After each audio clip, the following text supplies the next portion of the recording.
¿Por qué los nazis adoraban este libro antiguo?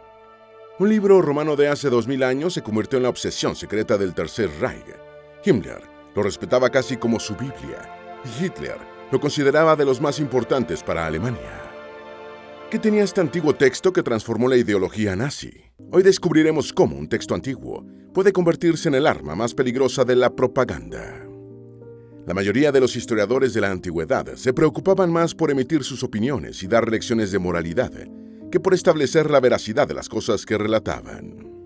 Uno de ellos era Tácito, quien además era político activo, por lo que sus escritos están sesgados por esta condición, que nunca ha sido aliada de la historia. El historiador romano jamás cruzó los Alpes, pero escribió, basándose en fuentes secundarias, el libro Germania, en el que describe con lujo de detalles a los germanos, tribus que vivían al norte del Rin, río que marcaba el límite de los dominios de Roma. Tácito describe a los germanos como altos, fuertes, sanos, puros por no haberse mezclado nunca con otras razas, rubios de ojos azules, valientes y en general monógamos, defendiendo incluso a los que tenían más de un frente femenino, dando a entender que eran las mujeres las que inducían a algunos hombres a abandonar su monogamia. Por siglos, el nacionalismo alemán tomó el libro de Tácito como la principal evidencia de su supuesta legitimidad como raza superior, lo que llegó a la cúspide de la tragedia durante el periodo nazi y del Tercer Reich alemán. A continuación, conoceremos la historia de Germania, el libro de hace casi 2000 años que, según muchos, influyó más sobre la ideología nazi que el mismo texto Mein Kampf de Adolf Hitler.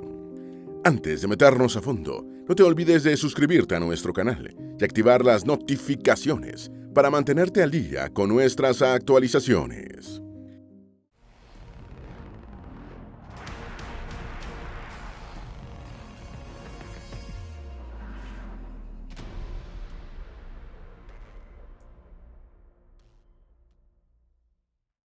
Creían que el hundimiento de la Atlántida se debió al impacto de una bola de hielo. Platón, fuente primaria de la Atlántida, relató que la mítica isla se hundió por maremotos y diluvios. Los nazis desarrollaron su propia teoría sobre la célebre desaparición, postulando que había ocurrido por el impacto de una bola de hielo cósmico. Los nazis, que defendían el origen atlante de los alemanes, encabezados por Heinrich Himmler, sostenían que las estrellas no eran bolas de fuego, sino brillantes esferas de hielo. Según la creencia nacional socialista, una de estas duras y heladas pelotas se convirtió en un meteorito que chocó con la Atlántida y la hundió. Pero el asunto no terminó allí. La bola rebotó y quedó en el firmamento como la luna. Los nazis creían que los antepasados atlante-germánicos de los alemanes sobrevivieron y se dispersaron por el mundo, fundando las grandes culturas antiguas, como Egipto y Mesopotamia. Es de suponer que estas ideas tenían muchos escépticos en la comunidad de científicos nazis, que se abstenía de hacer críticas no por fanatismo ideológico, sino por temor a Himmler y a las SS que dirigía. Una decisión del emperador César Augusto marcó el futuro de Europa por 2000 años. Quizá la decisión más crucial de la historia de Europa fue la del emperador romano César Augusto, de establecer la frontera del Imperio Romano en el Rin, dejando fuera de Roma a los pueblos germánicos al norte del río europeo. Esta decisión resultó en que Germania y sus tribus guerreras se quedaran sin la lengua latina y las grandes ciudades romanas con sus acueductos y anchas calzadas. También retrasó la llegada del cristianismo a la región. Estos pueblos conservarían su vitalidad e indómita condición como para amenazar el poder romano y, finalmente, ser factor clave en la destrucción de la entidad imperial occidental en el siglo V de la Era Común. Durante los siguientes 1500 años, la línea en la que finalizaba la autoridad romana permanecería evidente en el mapa cultural y político de Europa. La frontera entre el catolicismo y el protestantismo, entre las lenguas romances y las germánicas, incluso entre la Entente y las potencias centrales durante la Primera Guerra Mundial, proyectaron su sombra sobre la vida europea.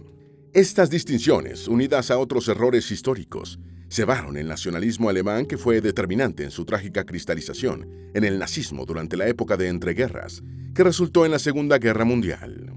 A esta situación contribuyó crucialmente el libro Germania, escrito por Tácito a finales del primer siglo de la Era Común.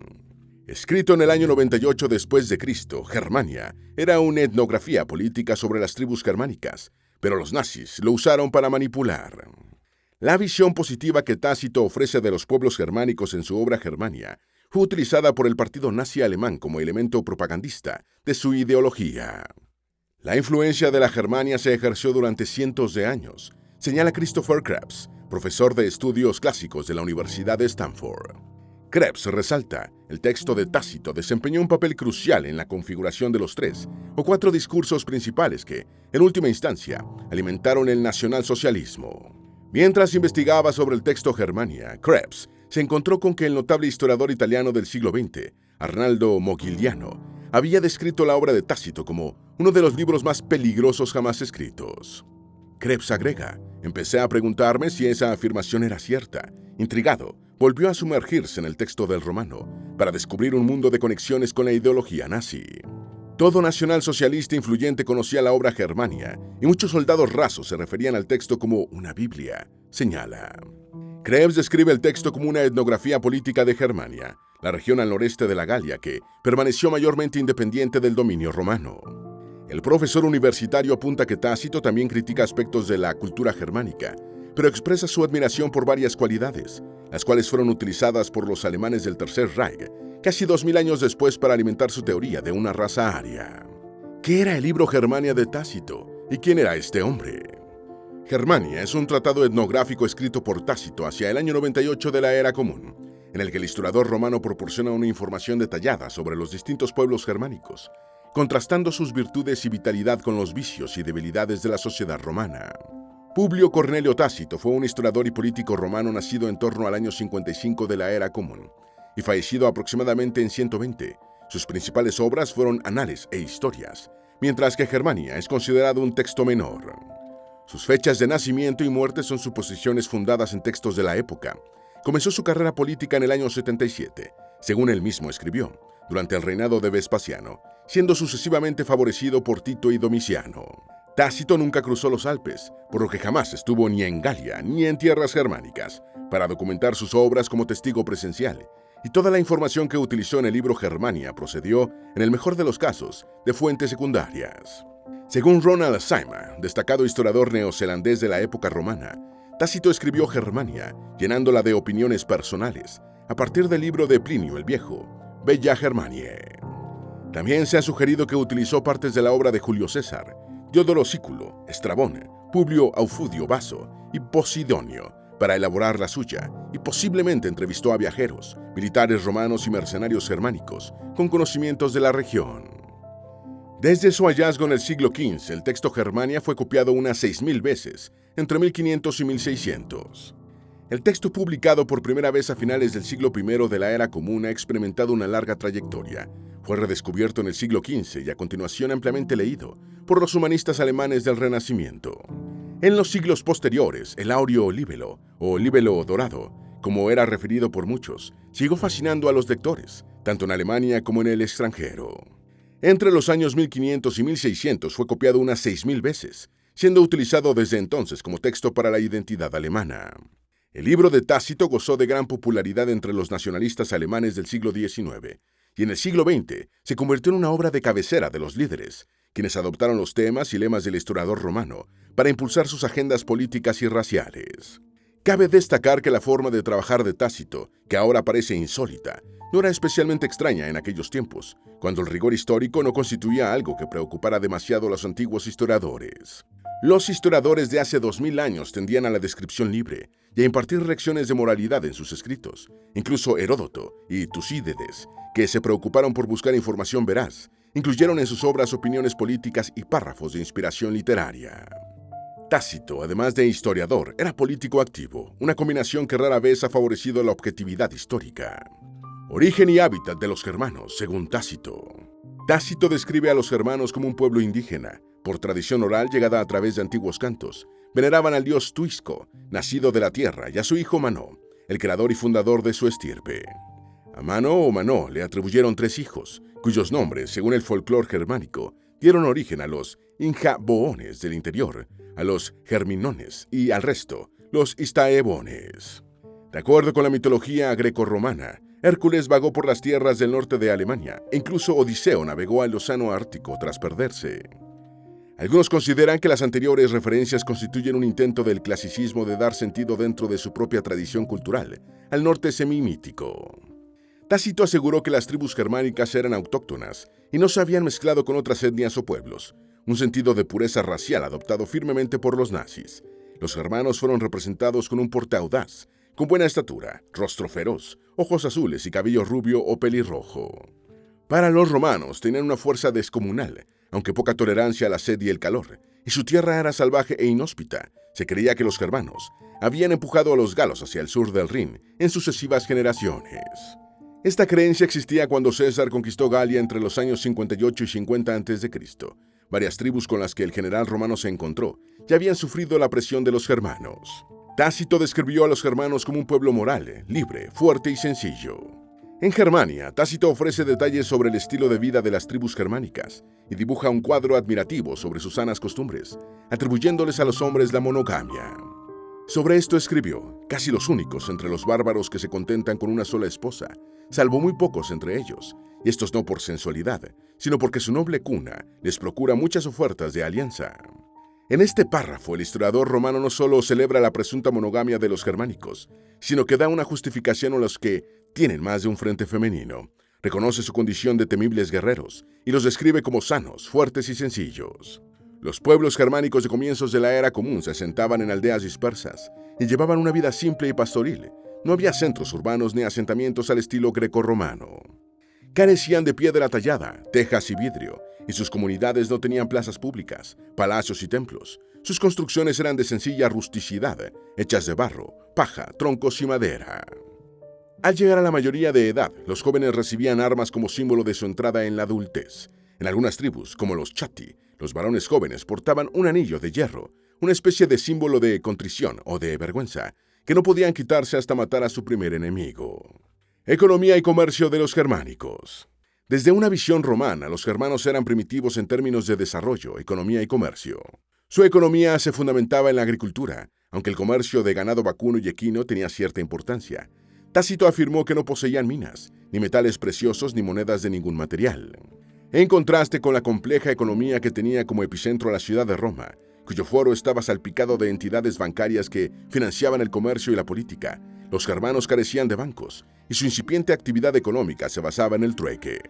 Varias tribus ribereñas del Rin establecieron alianzas políticas y comerciales con el lado romano, y fueron impregnadas con el contacto cultural con Roma, utilizando oro, plata y monedas extranjeras para los intercambios. Los cuados y los marcomanos eran clientes romanos a quienes Tácito pedía apoyar con legiones y dinero para poblar la frontera con tribus amistosas. Otras tribus, como los batavos, eran de ánimo guerrero y proporcionaban tropas auxiliares a Roma. Los germanos practicaban la esclavitud convirtiendo en esclavos a los prisioneros de guerra o utilizando personas para el pago de deudas. Sin embargo, Tácito se esforzó en presentar el sistema esclavista germánico como muy distinto al romano. El historiador describió a las élites germanas administrando la esclavitud de forma parecida a como un terrateniente administraba a sus aparceros, otorgándoles libertad para trabajar de manera independiente y quedándose como parte del fruto de su trabajo. ¿Qué tenían que ver los nazis con la arqueología? El interés del Tercer Reich en demostrar que el pueblo alemán provenía de la supuestamente superior raza aria impulsó las labores arqueológicas nacionalsocialistas. La organización Ahnenerbe efectuó expediciones arqueológicas en distintos lugares del mundo, con el objetivo de encontrar pruebas del pasado dominio ario para justificar la ideología nazi. A pesar de las numerosas expediciones y el cuantioso financiamiento, los esfuerzos nazis por obtener pruebas convincentes de la supuesta superioridad alemana fracasaron y solo sirvieron para alimentar la maquinaria de propaganda del Reich. Los nazis realizaron expediciones arqueológicas en Polonia, Grecia, Bulgaria, Croacia, Rusia, Islandia, el Lejano Oriente, el norte de África y el Tíbet. En total, la Ahnenerbe y el partido nazi financiaron 18 expediciones arqueológicas, ninguna de las cuales aportó prueba alguna sobre la presunta superioridad germana y alemana. Tras la invasión de Polonia en 1939, Hitler envió un equipo arqueológico para intentar demostrar que los alemanes habían vivido allí primero, lo que según él les daba un derecho histórico de apropiación. En la posguerra, los lingüistas, antropólogos y científicos sociales rechazaron los trabajos arqueológicos nazis y su idea de que antiguos hablantes de lenguas indoeuropeas constituyeran un grupo racial homogéneo, remarcando que no existían evidencias que respaldaran tal hipótesis.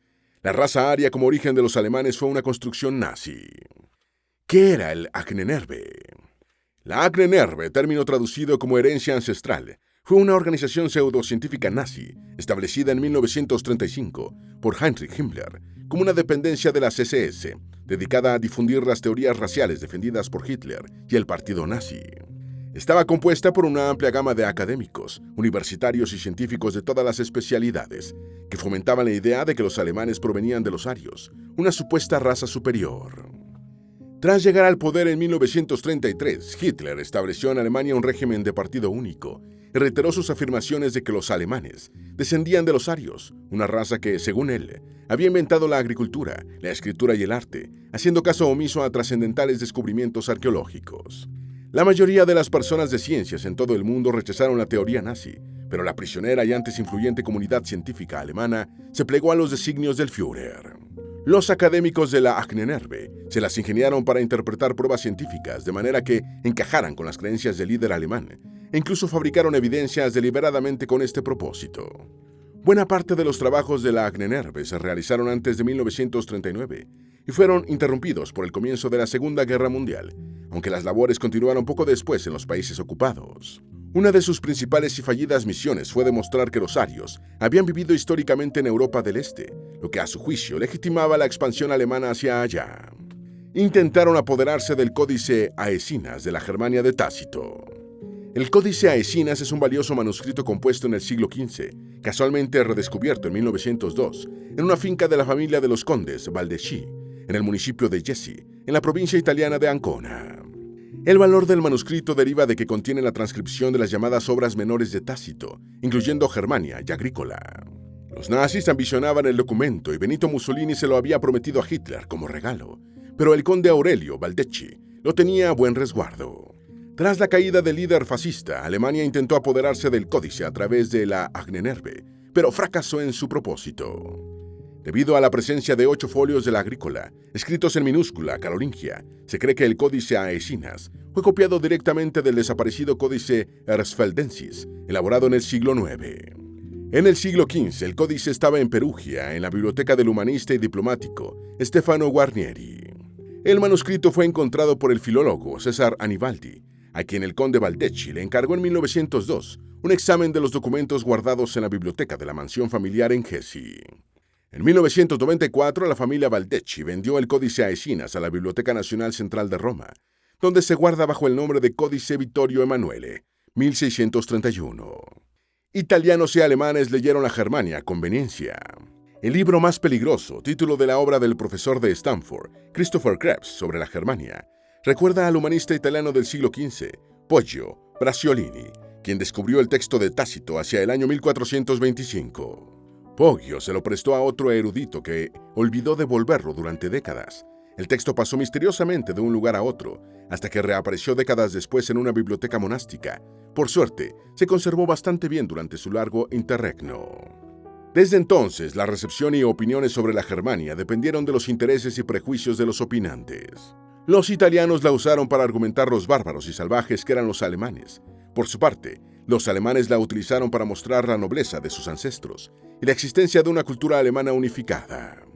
Algunos editores alemanes modificaron el texto para suprimir las descripciones más incómodas, como los sacrificios rituales germanos. A finales del siglo XIX emergió el movimiento Volkitsch, creciendo el interés por el libro Germania. Los alemanes buscaron inspiración en la obra de Tácito tras la derrota del Imperio alemán en la Primera Guerra Mundial. Incluso durante el periodo nazi, el interés por Germania no fue unánime. Himmler glorificó el libro de Tácito por los que consideraba sus vínculos con las virtudes alemanas, en tanto que Goebbels mostró menos interés. Sin embargo, el escrito en general fue aclamado por el liderazgo nazi.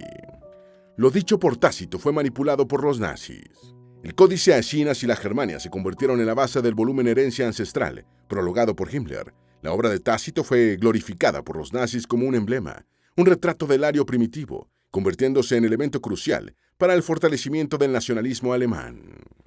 A partir de allí se hizo una pieza central de las pseudociencias del régimen alemán y un talismán para el Tercer Reich. Junto con otros aspectos del periodo romano clásico, la Germania fue utilizada por los nacionalsocialistas para legitimar el arrollador ascenso alemán, haciendo una equivalencia de la fuerza emergente de la Alemania nazi con el poderío militar de la Roma imperial. Las palabras de Tácito asegurando de forma absoluta que los germanos no se habían mezclado con otras razas fue interpretada en la Alemania nazi como la prueba de la pureza racial de sus ancestros, lo que resultó esencial para la ideología nacionalsocialista. uniéndose todos a la ruta marcada por Hitler. Políticos, universitarios, profesores de educación media y maestros de primaria subrayaban la condición puramente aborigen de los antepasados del pueblo alemán, manipulando las fuentes históricas cuando resultaba necesario.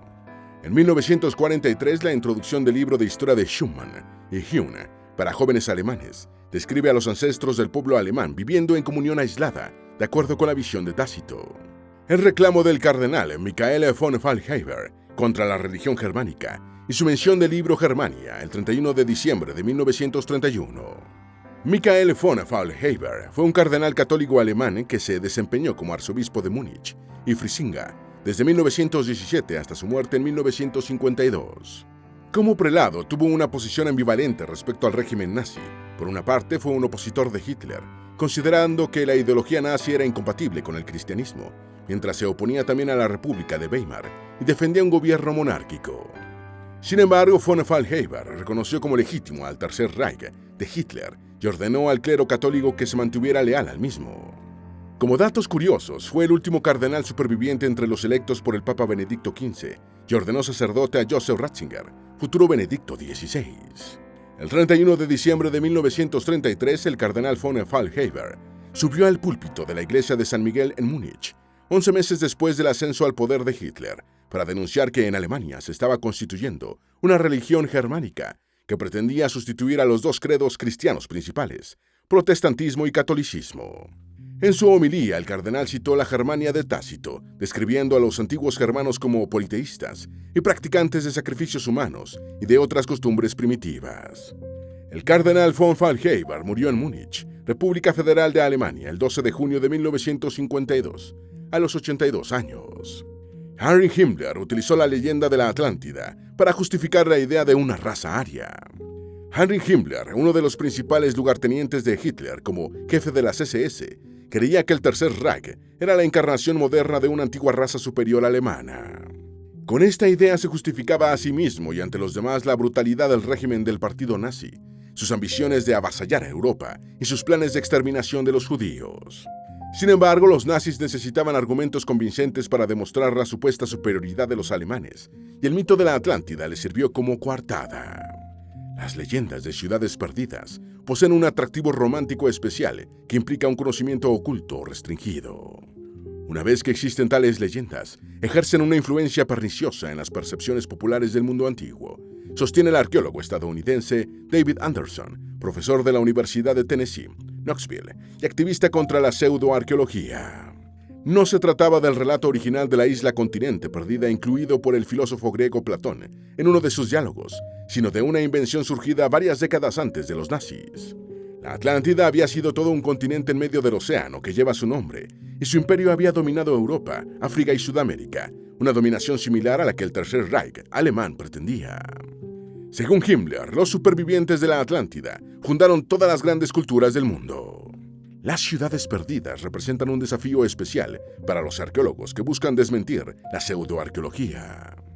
Por definición, están perdidas. Para abordar la afirmación de que una ciudad está perdida, debemos examinar los orígenes de la historia y el contexto en el que se desarrolló, señala Anderson.